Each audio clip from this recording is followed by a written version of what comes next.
All right, so tonight's topic is one that I'm really excited about. I like to think a lot about the beer industry. I think more and more about the beer industry, and this is a topic that is really timely in the industry. So we're looking at alternative models to starting or running a brewery. So if you go back into the history of craft brewing, the model was always this. You wanted to start a brewery, so what do? You find a space. You get investors to get a lot of money. You get loans.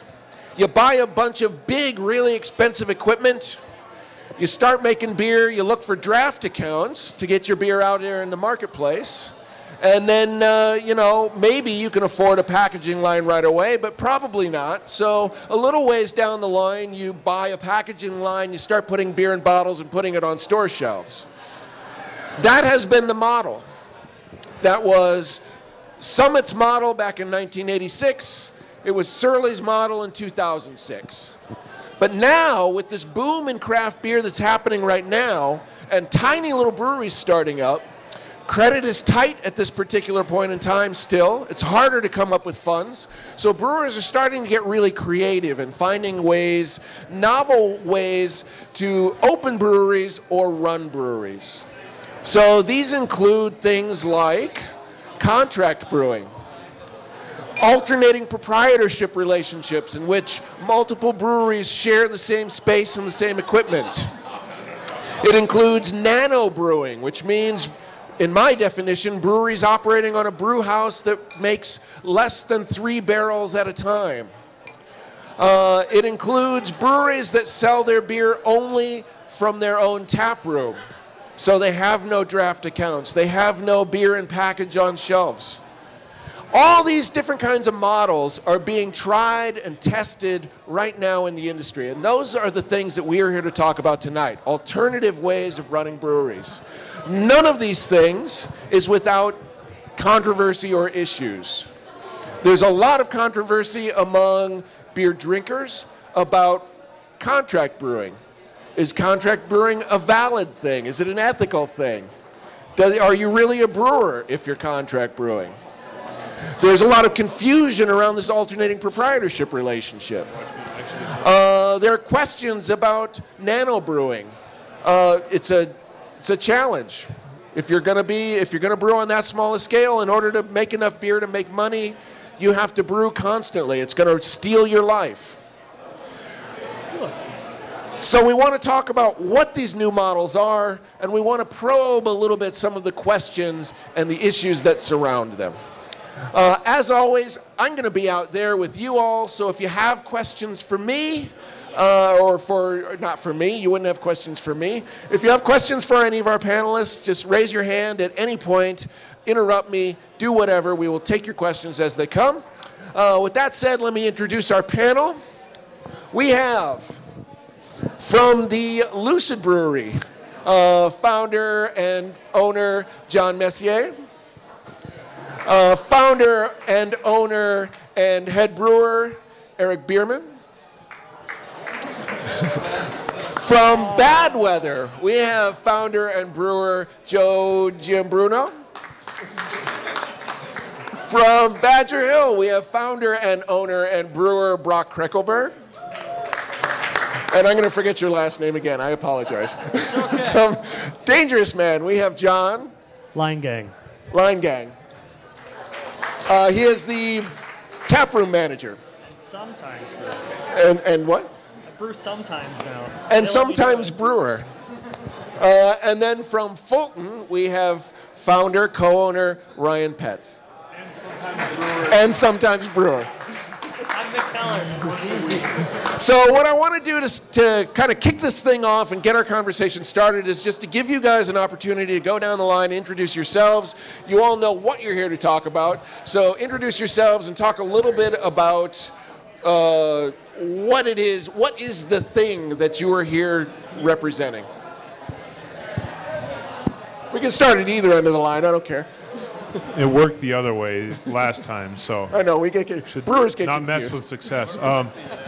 Well, you guys are the lucky crowd because the 6 of us have been here since 6 o'clock drinking our own beer, so we're loosened up by now.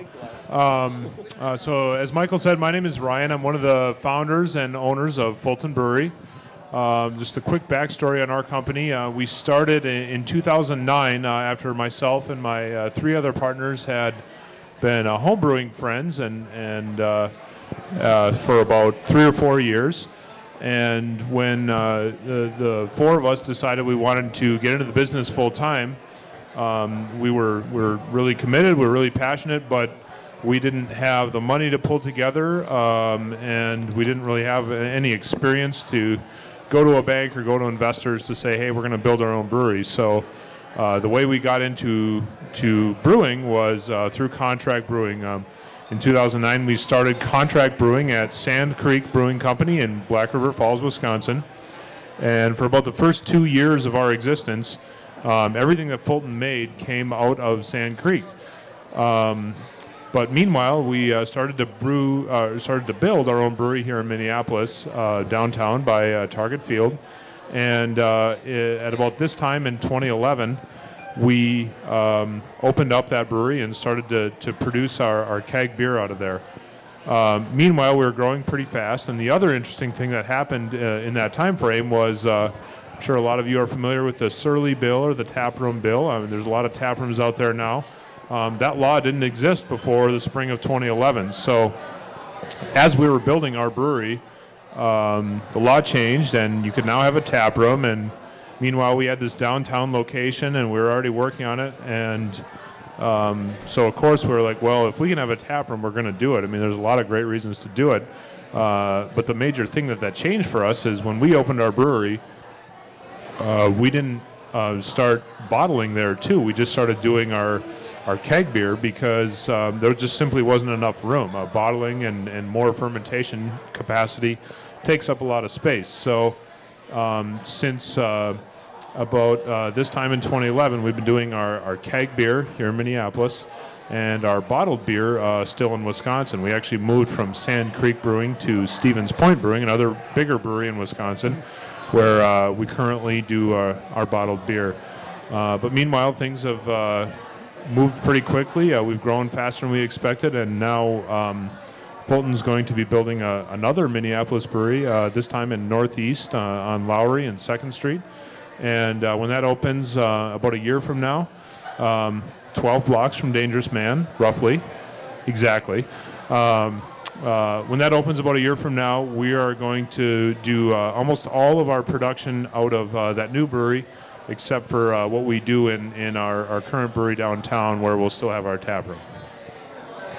I'm going to jump ahead to Brock and then come back to you, John, because Brock, the beer that's in everybody's glass right now is yours. So if you would introduce yourself and your beer, and then we'll go back to John. Sure. I'm Brock Kreckelberg. I'm the one of the founders of Badger Hill Brewing, along with my lovely wife, who is a cheesehead, but it's not what Badger's named after.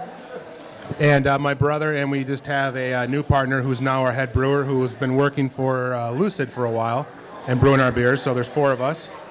This is our High Road Everyday Ale. It's not really a style. It's essentially our Kolsch malt bill. It's almost all Pilsen malt. We put a London ESB yeast in it to give it a little fruitiness.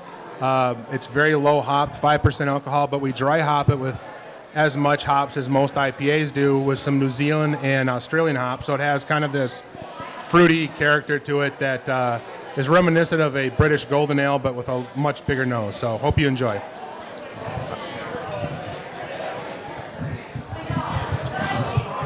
I'm John Langang. I'm Rob Miller's stand-in tonight, who is the actual owner, founder, and head brewer of Dangerous Man Brewing.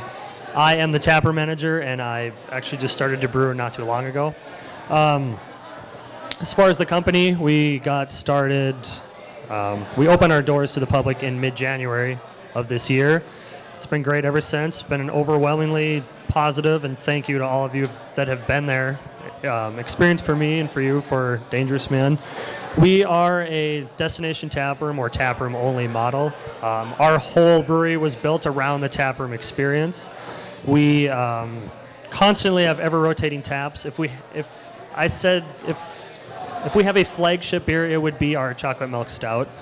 But besides that, we rotate everything constantly. We have growlers that we sell for off sale, but we do not distribute around town, and that's it. Really. I guess I probably should have finished what I actually do here, but so we're an alt prop with Lucid Brewing in Bad Weather. We've been in the market since July of 2012. We just expanded statewide in western Wisconsin, and we started basically I started brewing in 1991. My wife and I lived in Colorado for about 12 years. Our neighbor was the brewer at Great Divide Brewing, and we've been, really a lover of craft beer or either brewing beer for a long time. When we moved back here, we wanted to open a brewery. We were looking to, and actually almost signed on our own building. A mutual vendor of us, and really who Lucid went with, introduced Lucid to us, and I met with Eric initially, and then obviously John, and we were going to just help each other through the purchasing process, two startups. About 2 weeks after that, Eric came to us and said, have you heard of this alt prop thing? And I had never heard of it. The TTB laws are very complex. There's a lot of things going on. But after looking into it, we immediately stopped what we were doing, and we changed our course of action, and we went our route with Lucid, which we have been exceptionally happy with. It's going so well that as we go into our new building upcoming, we're talking with Lucid in Bad Weather about how we can continue the all-prop arrangement moving forward, because at the end of the day, it lowers your costs, you help each other out. I didn't say this last time, but it's not just the black and white stuff. It's sitting around a table and at the end of the day, learning from each other. It's been invaluable. So we hope to keep working with these guys for a long time. And Joe, while you're talking and introducing yourself, I believe they're pouring your beer now. So, all right, thanks for coming. I'm Joe Giambruno from Bad Weather Brewing Company, doing an alternating proprietorship just as Brock just described. What you guys are drinking is our brand new Firefly Rye. We just released it last week. It is a rye pale ale. We use Galaxy and Chinook in this, so you get maybe some citrus, a little bit of tropical fruit notes from the hops there. So please enjoy. Bad Weather, we opened up at the end of March, so that's about 6 months now. A little personal history, I've been homebrewing for about 8 years now. Studied biology. I spent some summers living on islands off the coast of Maine getting pooped on by seabirds. As I was deciding if I want to pursue my PhD in ornithology, I decided to go to brewing school. At brewing school, I met Zach Carpenter, my business partner, actually through our wives. Both our wives work at Target downtown. And let me just say, if you're trying to open up a brewery or an alt prop or contracting, you're going to need wives that work at Target or some other job that brings in money, because it's important. So somehow they bumped into each other and said their husbands going through brewing school, yada, yada, yada, came home with each other's email, said, you got to email this guy. And I'm like, yeah, whatever. I emailed him, and we set up a blind date. And the day before, we're like, oh, shit, I don't know what you look like. Do you want to wear a rose or something? So we met up, we kicked it up. We got together really well. I usually don't do this, but that night I actually brought him up to my apartment for homebrew. So, as Ryan said, this is the second we've all been drinking all our beers. So, excuse me if we have to take bathroom breaks too. You guys get to see everybody in their best form. Anyway, so that's where Bad Weather came from. Me actually emailing some guy that I normally wouldn't do. It's worked out great. We met up with the Lucid guys. We knew that what they were doing with Badger. It just seemed like a great way to get into the market. Get our beer out there a little sooner. We have the control we wanted. Get in a little bit more cost effective. So, yeah, thank you.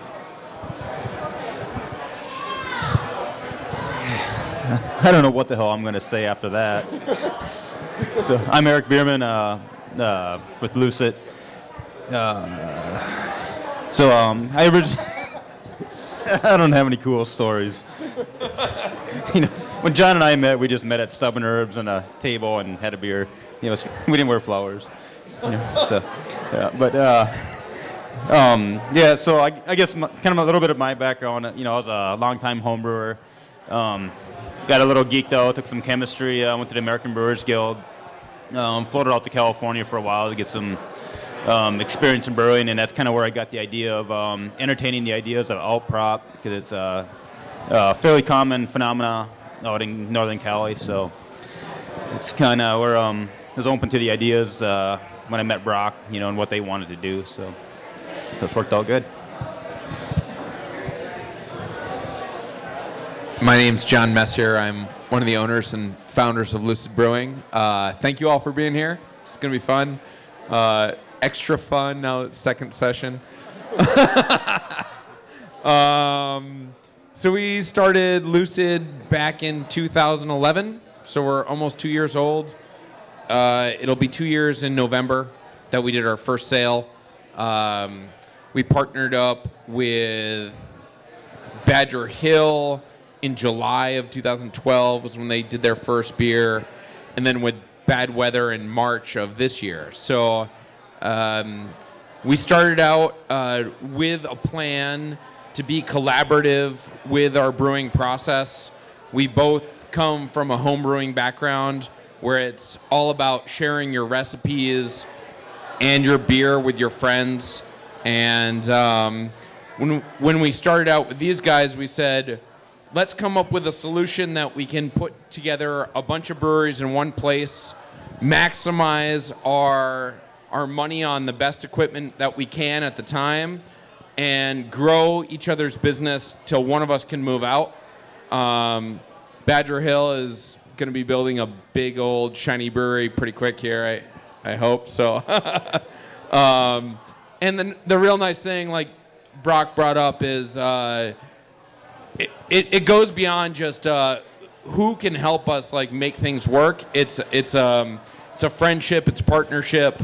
The goal was never to be brewing with each other forever. The goal was to prop each other up. That's the prop part of the alt prop. Prop them up, get them the fuck out of the house, send them off to college, retire. So Brock's on his way. And that's it. Wow, there's a lot more swearing in this session than there was the first. So, to start asking questions. So you guys keep tossing around this term alt prop. Alt prop. What does that stand for? You did a good job. So I think it stands for alternating proprietorship. And can you define that? Describe the alternating proprietorship relationship. How is alt prop different than contract brewing? So with both scenarios, you have the malt coming into the brewery, turning it into beer, and leaving the brewery as delicious beer. It kind of comes down to who's paying for what and who's liable for what. So like with the alt prop, when the malt comes in, each licensed brewery, whether it's the host brewery or the tenant breweries, is responsible for their ingredients and purchasing their ingredients. As they are responsible for having a full brewer's license, coming in. They're also responsible once it's into a package. They have to have their own distribution agreements, in place. They're totally responsible for it. So there's a lot of separation. I mean, the only thing where it's kind of similar to contract is that, it's all made on the same equipment. They obviously have the brewers of Lucid performing the duty of making their malt into delicious beer. They're more than welcome to get on their brew house or get on the beer filter, but they see the Lucid brewers swearing enough out there. They don't want to be that intimate with it. And it's like, do they want to come in now and then and brew, or do they want to be out selling their beer? It's up to them. But we got the guys with the most, intimacy with the brew house. Might as well be the guys that make the beer. But it's kind of, there's a lot of separation that needs to be documented through the process, because it has to be separated up front when it's an ingredient. It just can't flow through the process and then just be put in a different packaging. you know, and even with like contract brewing, you know, like no one can handle anything that has alcohol in it without license. So there's a lot of licensing involved with contract brewing, and so not that it's like regulated any more or less, but it's just kind of the way, you know, when does it become the property of the brewer, you know, or the separate brewery. So, and also like Lucid has really like no influence on their recipes, you know, other than, you know, they come to the table with the recipe. You know, I just take their recipe and I scale it and tweak it to the parameters of our brew house, and then, you know, we brew it. So. Okay. Now, you keep talking about licensing. So I know the brewers have to have a federal brewer's license, so the brewer's note, Yeah. in order to even open a brewery, to run a brewery. So are each of your entities licensed brewers, like separately licensed brewers? Yeah, so everyone has, like for the most part, a brewer's license. Like Lucid is the host brewer, and like Bad Weather and Badger Hill are like tenant brewers. But you know, essentially, it's the same license. It's just I don't know really what. There really is no difference. You just have to say like who owns the building. You know, it's Lucid. Right. You know, but when it comes down time to paying taxes, every brewery is responsible for their own taxes. You know, and you know everything. You know, it's like everything comes out of everyone's pockets separately. So. And I know one of the requirements for breweries to launch a beer, particularly if you're going to put it in a package, you have to have label approval from the. What does TTB stand for? That's another term we keep tossing around. What is TTB? Ryan knows what that stands for. Yes.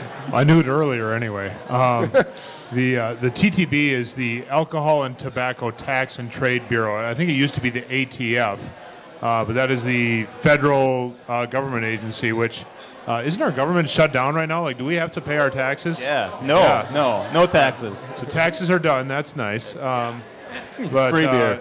The TTB is the first and foremost of the several agencies at federal, state, and city level that regulate all of us. The TTB issues a brewer's notice to any company that owns its own brewery or any alternating proprietorship. They issue a similar license, but it's not as a contract brewer. As Eric said, you have to have a license if you handle beer in any sort of way. But as a contract brewer, you don't have a actual brewer's license. It's more akin to a wholesaler's license. For specifically the question about the labeling approval, with a contract brewer, the brewer that hosts you. So in Fulton's example, Sand Creek to begin with, or Stevens Point currently does all of the label approval, but it's still. We come up with our own labels. We come up with everything we wanted to say on there, the colors, the fonts, everything else.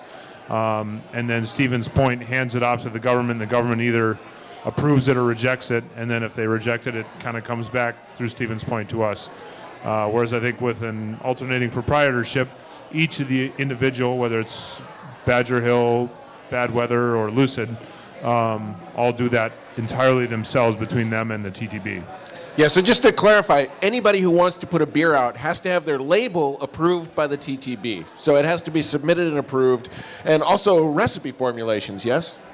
So you have to submit your recipe formulations for approval as well. So you're saying that as a contract brewer, it's the host brewery that does that. What is the case with the alternating proprietorship? Who's responsible? Is it Lucid that has to do that, or do you guys do your own at Bad Weather and Badger Hill? Each individual brewery is responsible for their own labels. Okay, how long does that take? A while. A while. And it'll take a lot longer now because the government's shut down, so they can't do it. So just a minor correction. Usually for recipe submission, you don't have to do it if you're using standard ingredients. If you're using anything outside of the norm that's in beer, then you have to submit it. So is it anything outside of malt, hops, yeast, and water? Rose hips, or we're going to be brewing a beer with grapes. So up to a certain percentage, you have to submit that. Coriander, sea salt, weird stuff. You got to do it. Labels, pretty standard. 2 weeks when the government's running, get them cranked out, no big deal. Let me see here. What more beer are we pouring? Okay, so while you've got the mic there, Lucid guys. Well, you no longer have the mic, but your beer is being poured now. So talk about your beer and then pass the mic down. The beer that you are about to consume is called Aura. It's our amber fall seasonal beer, 6.5% alcohol. It's brewed with a slight touch of smoked malt. You'll get it up front and then in the finish. Nice, rich, malty beer. Good around the campfire. Good for drinking. I said the smoked malt is a nice touch in this. Yeah. If you're a home brewer, the base malt is a Warminster floor malted Maris Otter, bunch of the Belgian Dextrin malts, some German Munich malts, and then just a touch of Warminster smoked malt. I want to jump down to you, Ryan, to talk a little bit about contract brewing. So you are perhaps uniquely qualified to talk about this because you started your brewery as a contract brewery, and you guys took a lot of flack for that. Talk about why you took that route and what your relationship was like with the brewer that you worked with. I'd like to correct you, Michael. Depending on who you ask, I don't think I'm barely qualified to talk about most things, but thank you.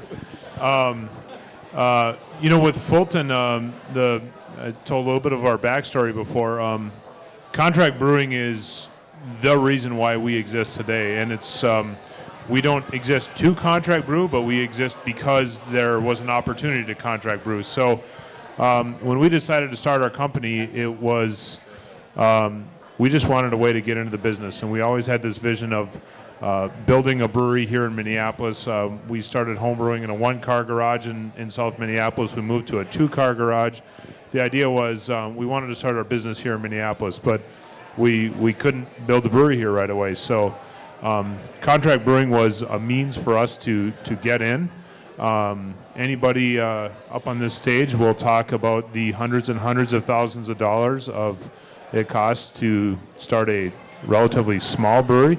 And when we were getting started in 2009, my partners and I were not any of us were really in the life position to pull that together. So contract brewing was a way you don't have all those fixed costs. You're basically in our case we were paying an extra kind of fee per every keg that we produced at Sand Creek to kind of cover their overhead, but we didn't have to come up with all these hundreds of thousands of dollars right away. So it's a way to kind of ease into the business, and you don't necessarily make as much money on each keg or case that you produce, but you're not trying to meet these big old lease or debt payments every month. And so for us, it helped us get started really, really small. We started selling beer in 7 bars, and we would brew 1 batch a month at Sand Creek. And there was that financial piece where it was like, okay, we don't have to invest a ton of money in this because we don't have it. We can start really small. We can make a little bit every month. We can reinvest that into the business and hopefully grow towards something.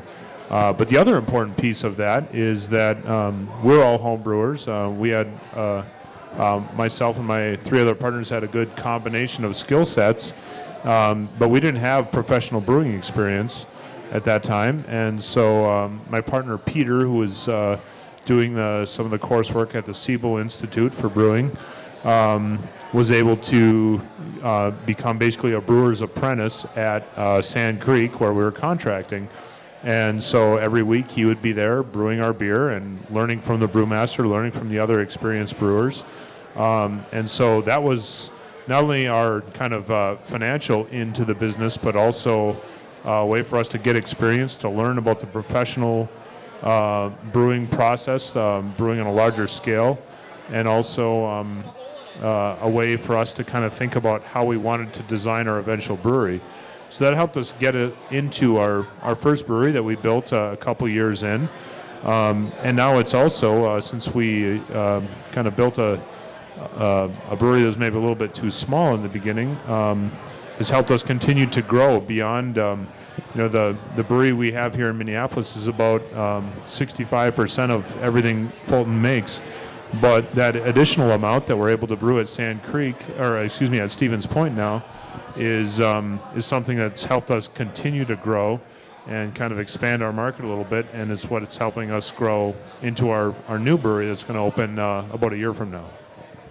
So just to address, there is a lot of controversy surrounding contract brewing, and you guys did take a lot of flack for that when you first started.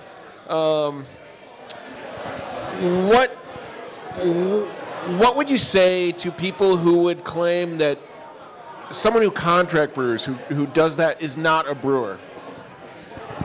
I think that's a completely fair question to ask. I've thought that about, before we started, about other breweries that I heard about that contract brewed. And I think maybe you could level that accusation at some contract brewers. But in the end, I think you have to kind of judge those things on a case-by-case basis. And what Michael's maybe talking about is there are,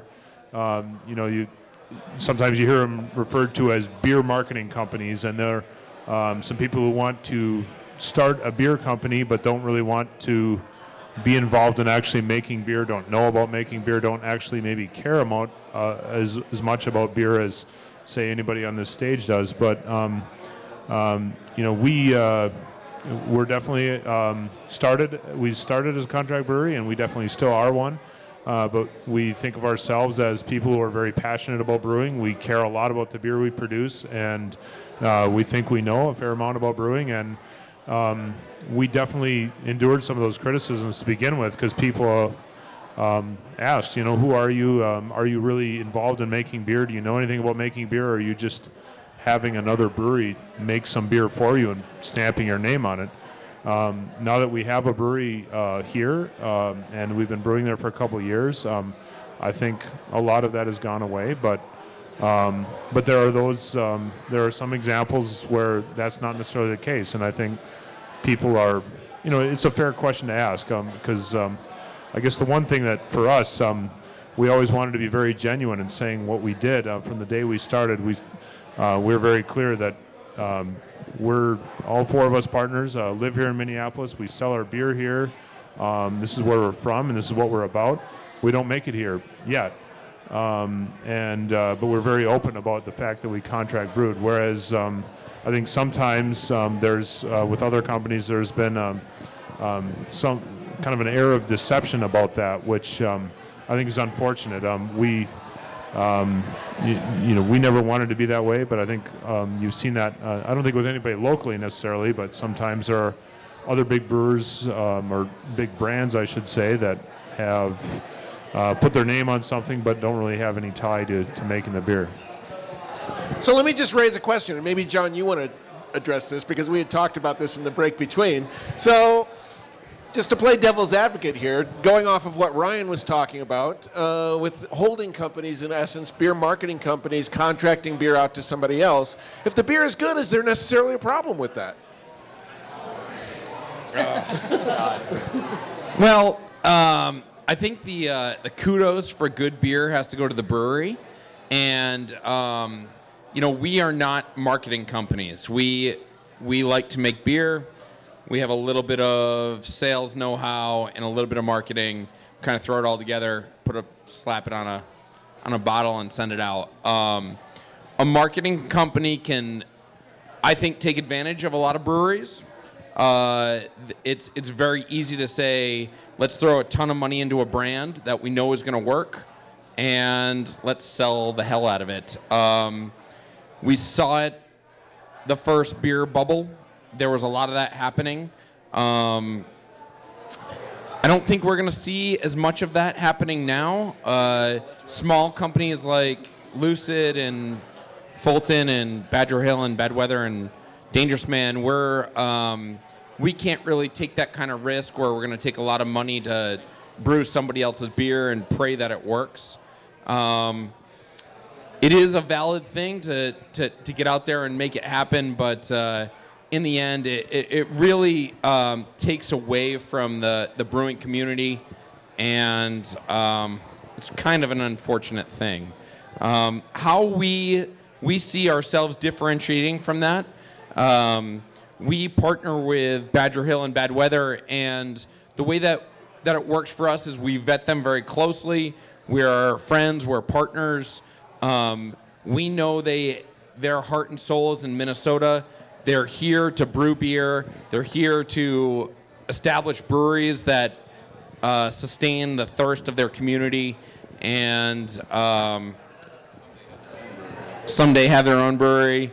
We are not, if somebody called me up from Chicago and said, hey, I need to make a ton of this super cool beer for my market, we would say, great, go start a brewery. You know, but we're not doing that. Like, I think that's where we see ourselves differentiating from a lot of these big houses that have the need to contract out to some marketing companies. That's all I got. All right, so Ryan, I'm coming back to you because, for one, it's your beer in the glass right now, and two, because there was a question out here that I think is most appropriately directed at you. So the question is, what is the best thing and the worst thing about contract brewing? And then talk about your beer, too. That's a great question, because I think, as with maybe a lot of relationships, contract brewing can be a mixed bag. I would say the best thing is that it enables, and this I should say is probably as true for an alternating proprietorship as it is for contract. It allows breweries that wouldn't otherwise exist to get into the business, and if they make good beer, it allows them to prove themselves. And if the beer is good and the people behind it are passionate and they care about what they're doing, I think that beer is going to go out there and it's going to establish itself, and that company is going to succeed. And I know for certain in Fulton's case that if it weren't for that, we wouldn't be here. And so I think that, in our experience, has been one of the best things about contract brewing. I can't imagine my life, certainly, if Fulton didn't start contract brewing and didn't exist right now. It'd just be, a different thing. And I'm glad we're here. I think one of the worst things is that, there's challenges with it too. Again, going back to when we started brewing at Sand Creek, Peter, my partner, or the rest of us, Jim, Brian, and I, would be out there brewing every week, and we're doing our best to make the beer we want to. And but at the end of the day, we're out there one day out of 5 because it's a 2-hour drive away, and we go out there on brew day and try and do as much else as we can while we're there. Do some cellaring tasks, do some filter run if it's that day. But you can't oversee the beer every single day, and it's not that the host brewer is bad by any means, but you don't necessarily have complete control over your product because, in the end of the day, it's not your brewery.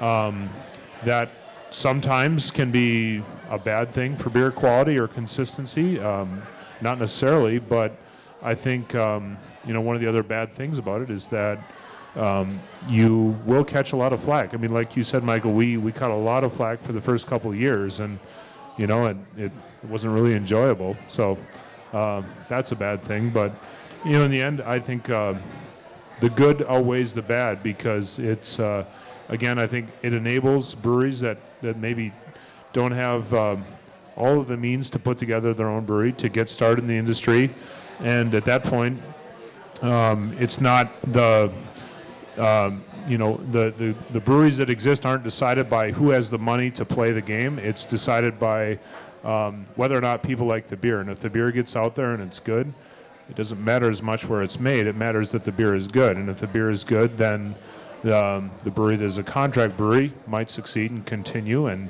either continue to contract or build their own brewery. And the beer that's not as good, whether it doesn't matter where it's made, might get weeded out. Speaking of good beer, talk about your beer. Oh, yeah.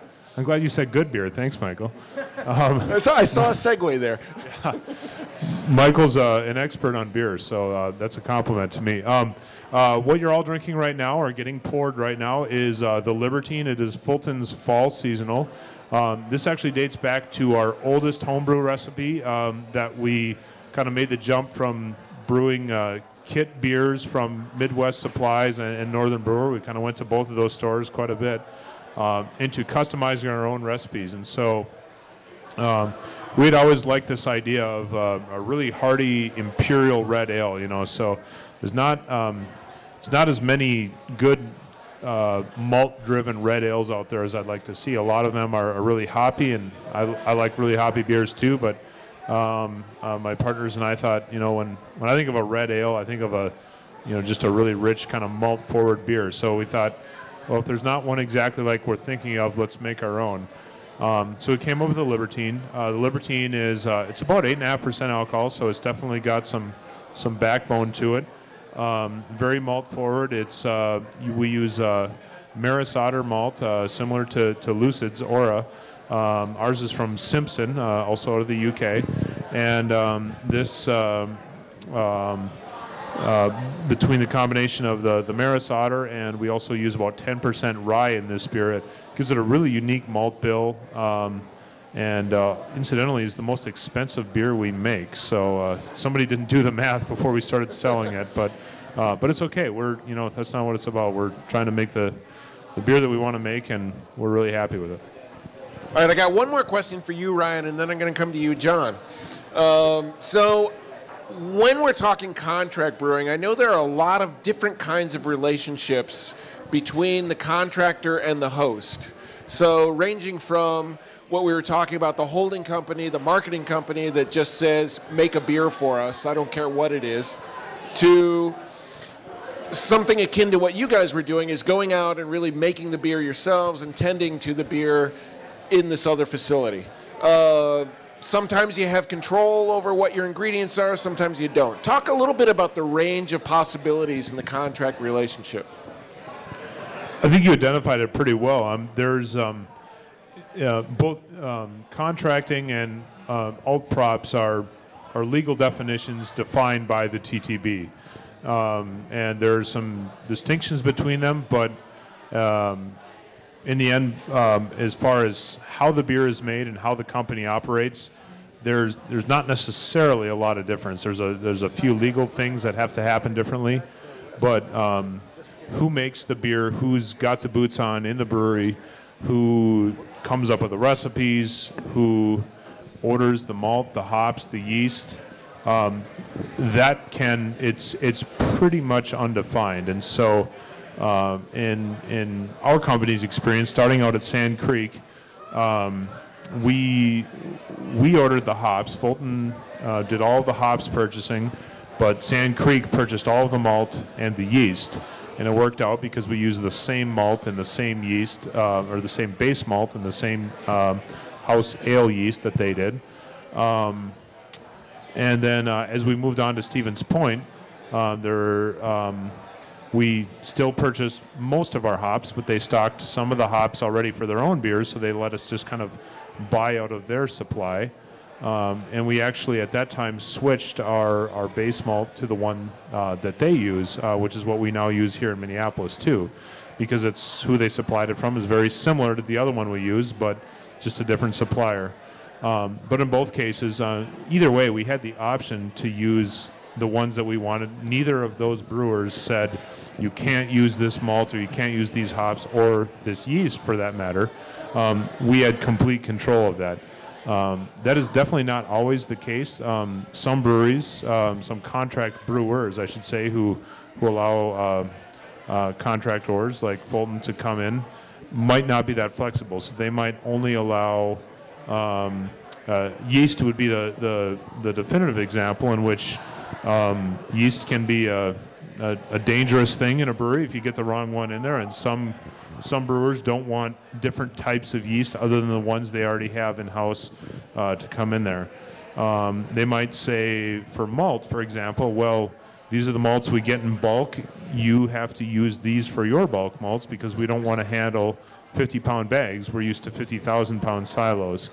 But that, again, there's no necessarily a legal definition within contract brewing for it has to be this way or that.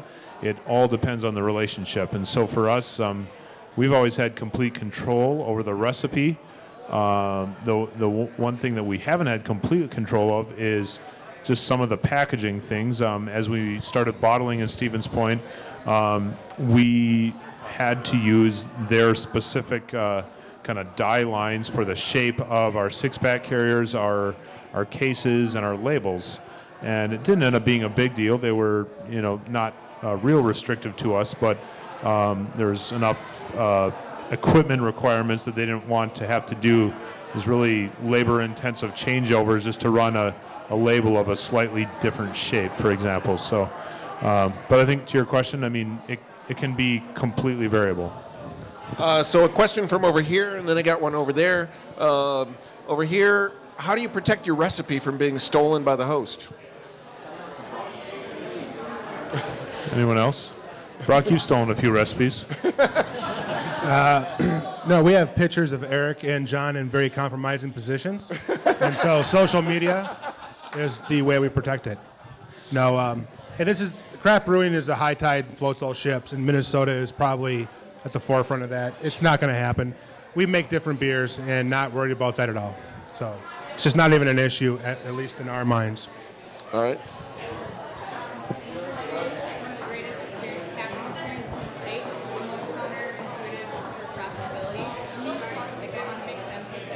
That's where I was headed next.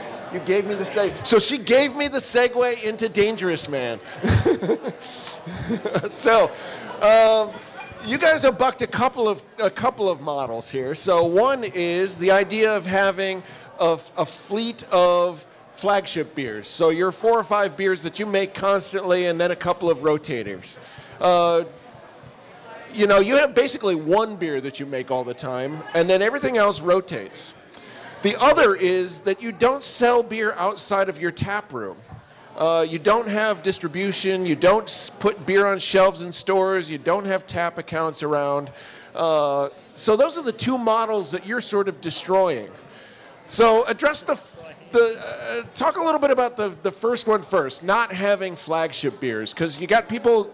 You as the taproom manager in particular must deal with people who come in and say, well, where was that beer I had last time? So what is the benefit of that? Well, first and foremost, we like variety. We like to do kind of what we want, when we want thing. The downfall of that is if we do have a beer that got, great feedback that we might not ever brew again because it has happened before. We'll make like an American Rye Ale that we haven't made since we made it back in like March. Wow. But Chocolate Milk Stout as an example, we brew that almost on a constant basis now because for a few reasons. That is our hopped wheat wine, which I will definitely get to. Yeah, answer the question and then talk about your beer. So Chocolate Milk Stout as an example, as far as feedback from the community, it's probably the best we've got from everyone. I mean, we haven't had like anything bad, but that one's definitely kind of trumped everything else. It's one of Rob's favorite to brew personally, and all of us too. Like, it's probably our favorite beer out of everything we do as like a staff as well. So, I mean, we've gotten used to keeping that as a standard recipe. We've messed with it maybe once, just way back when in February, but it's almost standard where it is right now for everything. We try to have it on almost 100% of the time. Here and there we might throw in a coconut milk stout just for shits or something along those lines. But it's also really good. So.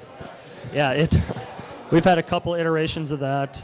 It was a mess the first time. We corrected that the second time. But as far as everything else goes, we try to have some sort of IPA on as much as we can. IPAs are Rob's favorite beers, hands down, as far as a style. And then we have some sort of session ale on as much as we can, and from there it kind of just whims and rotates as much as he wants or as much as he doesn't want. Okay, really. But how do you deal with those people that come into the tap room and want that beer they had before and now it's not available? As far as that goes, there are people that ask well, where's your coffee porter at? Like, I came here for the coffee porter, and I had it a couple months ago, and why don't you have it on tap now? And then we calmly explain, it's like, well, we don't really ever have anything on tap all the time. It rotates all the time. But coffee porter might be on here or there, and that's something we have on sometimes because, again, feedback, it's like, that was amazing. Can you make that again? Okay, we'll do it. Intersperse it here or there.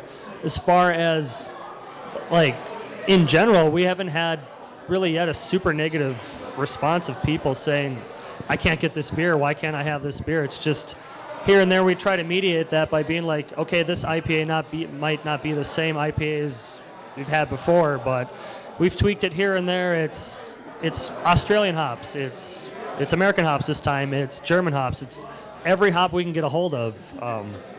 And usually people don't have a problem with that. It's like, oh, it's great, but I wish you could maybe do that recipe you had in January, in February, in March, something like that. It's like, we do take all of that into account. We save every recipe, and if it's something that people really do demand that much, we will revisit it sometime.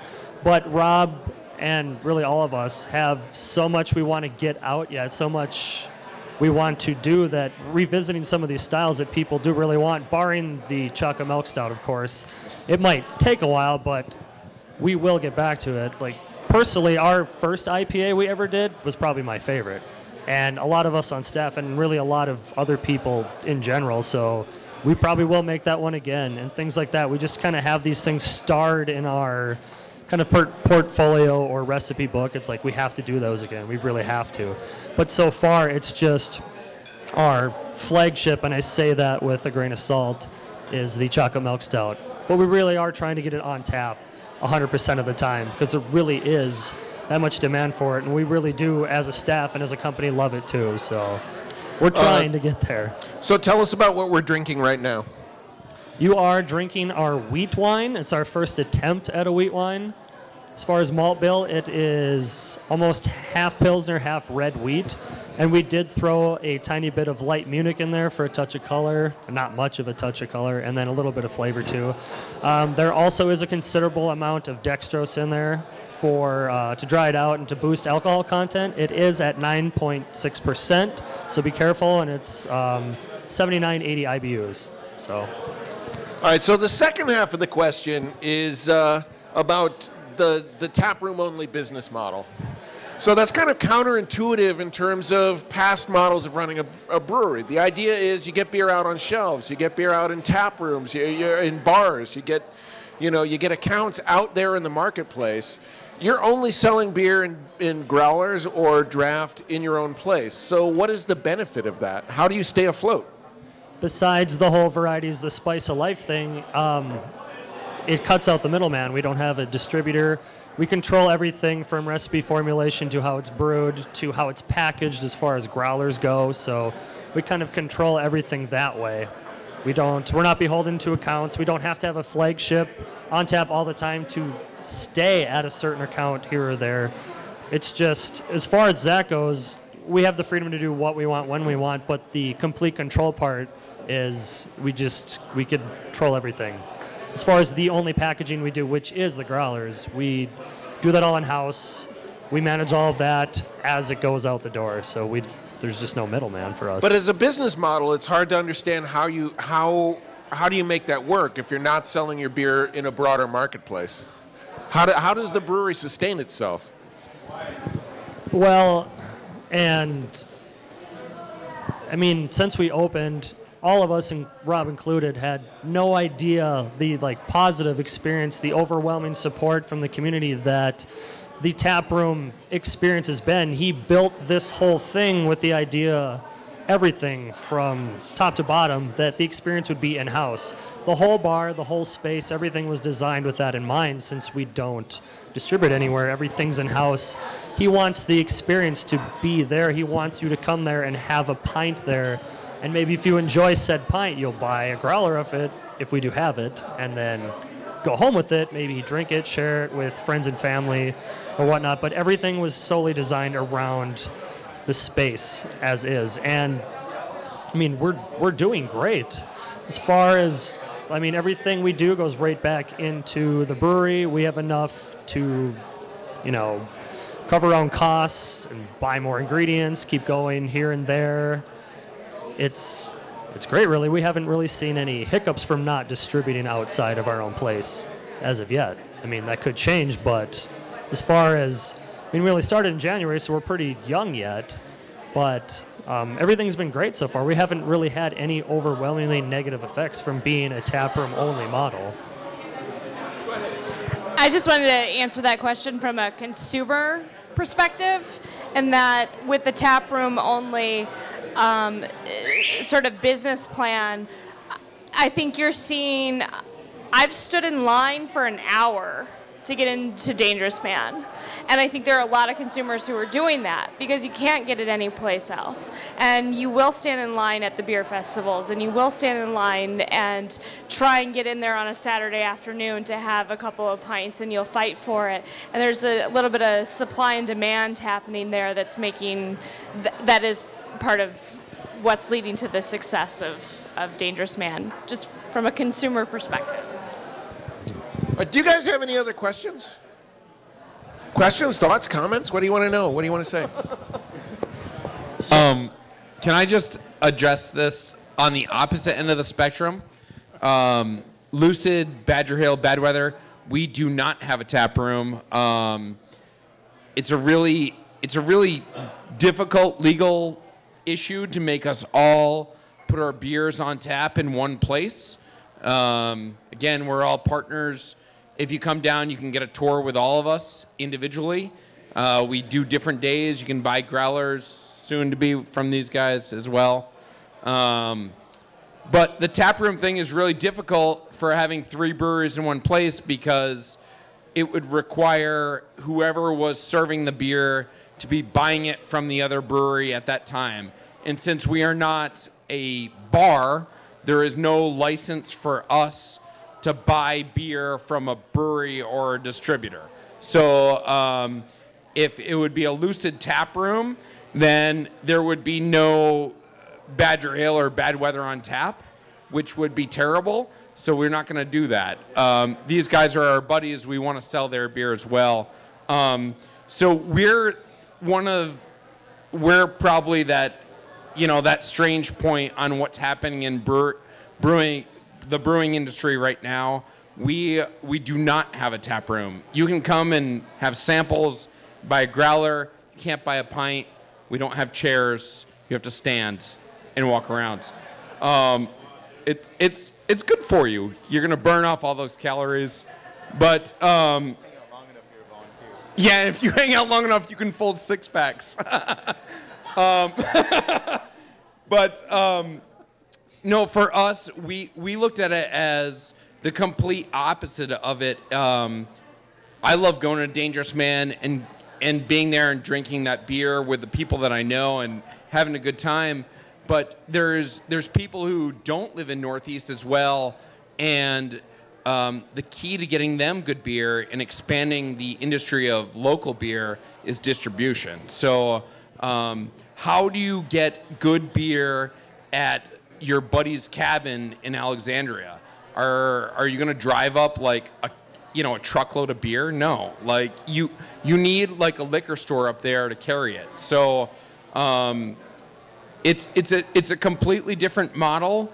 It's they each have their challenges, and it's kind of fun to be on the opposite end of the spectrum, especially with like a guy like John or Rob, because they're our buddies, and it's like, how is this working for you? How's it working for you? And it just seems to work because we have such good drinkers. So cheers to you. So I have a question for the Alt Prop brothers there. So it's actually a two-parter.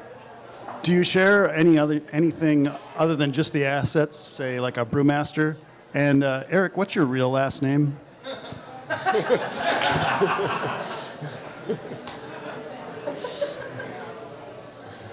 I forgot what the first question is, and I'll let Joe answer the second question.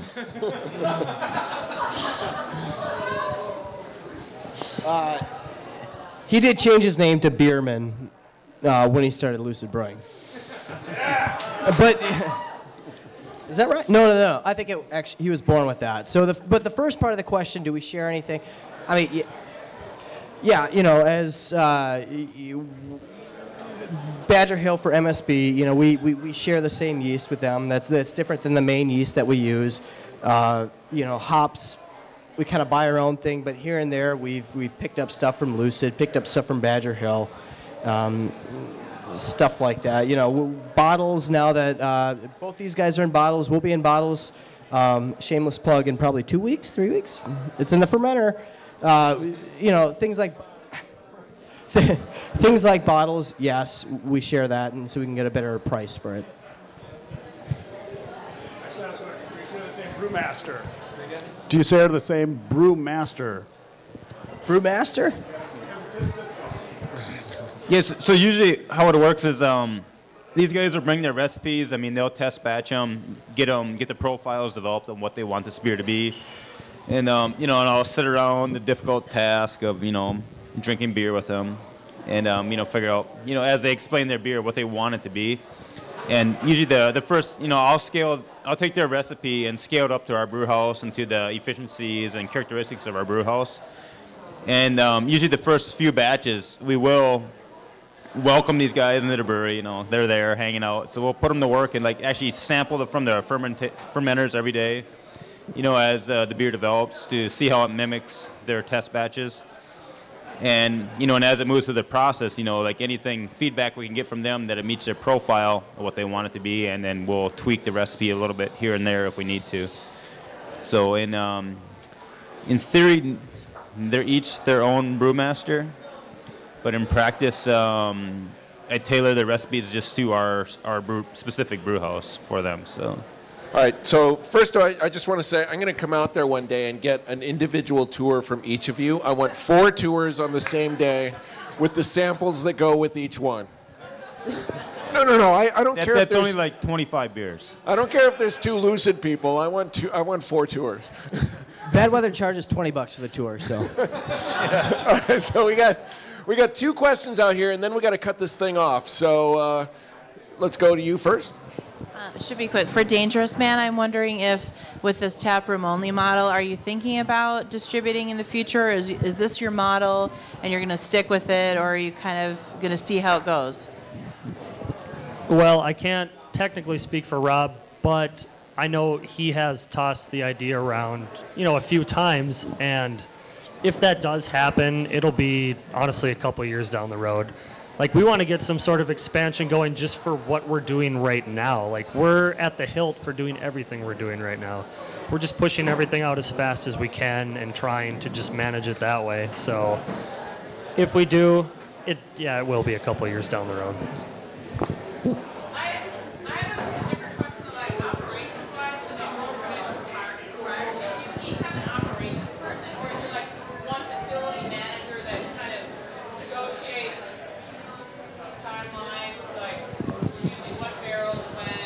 Eric Bierman's an asshole.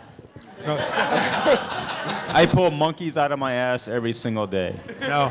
So you're the operations manager. So the question is, for those who couldn't hear it, the question is there a single operations manager, or are there 3 people juggling what goes into what tank at what point in time?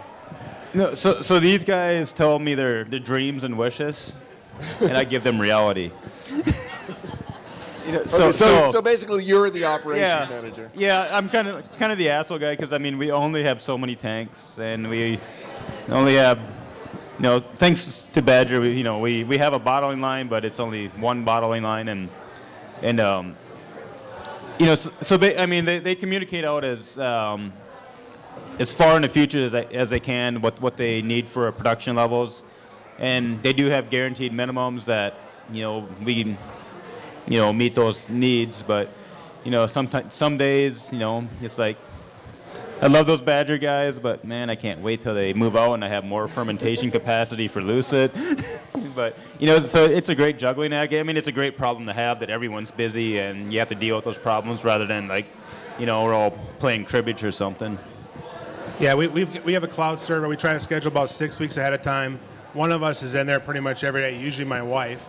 So Eric's kind of the gatekeeper, but we're trying to do the best we can to be able to. Lagers, ales. Yeah, we. I don't know why we did a lager, but we did one. So So you messed up the whole system. slowed it way down. All right, so we need to wrap this thing up because we're already over time, and I think the Republic would probably like their space, and we need to let you all go. But so let me give you the homework. So this homework is going to require you to actually do a little research on your own. So there are breweries out there. There are beers that probably many of you drink and enjoy very much that aren't actually brewed at the place you think they're brewed. So 21st Amendment is one we've talked about already, which is brewed in Cold Spring. All of their canned stuff is brewed in Cold Spring. Another example is Brooklyn. So Brooklyn Brewing has a brewery in Brooklyn. But anything you're getting here in a bottle did not come from that brewery in Brooklyn. It is contracted out through either an alt prop or a contract arrangement with another brewery. So you can't use either of those two. You can't use Fulton. But your task for the week, your homework, is to do a little research, discover a brewery whose beers you really like, whose beers you enjoy, that is actually contract or alt prop brewed at another facility. I'm not going to make you go out and buy that beer, although you should because you like it. But you can either take a picture of it or you can buy it and bring in a receipt. Either way, that is your homework, and Rob, of course, will come up with some sort of an awesome prize to go with that. So, I want you to please give a hand to our esteemed panel here.